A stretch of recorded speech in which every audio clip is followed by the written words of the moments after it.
బయలుదేరింది ఊరేగింపు. ఎక్కడి నుంచి? కైలాస పర్వతం దగ్గర నుంచి వస్తున్నారు. గవాక్షంలో నిలబడింది మేనకాదేవి నారదుడితో కలిసి.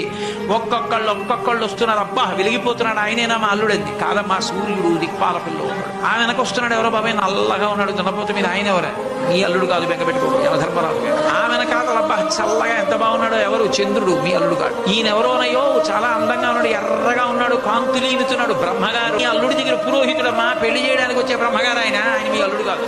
ఓ అలాగా, ఇతను ఎవరో నీలమేఘశ్యాముడు, చాలా అందంగా ఉన్నాడు, శాంతాకారం భుజగచైనం పద్మనాభం సురీశం. అమ్మా, ఆయనకి మీ అల్లుడికి భేదం చెప్పకూడదు, కానీ ప్రస్తుత మీ అల్లుడు కాడు. ఆయన వెళ్ళిపోయాడు, ప్రదోష వేళ అయిపోయింది, రాడు. వెడుతూనే ఉంది ఊరేగింపు, వస్తున్నారు మగపెళ్లి వారు. అలా ఆఖరికి ఒక ఆయన వచ్చాడు. చుట్టూ భూత ప్రేత పిశాచాలున్నాయి, ప్రపదగణాలున్నాయి, మధ్యలో దిగంబరంగా తాండవం చేస్తూ వస్తున్నాడు. అడగలేదు మేనకాదేవి ఆయన మక్కుడు అని.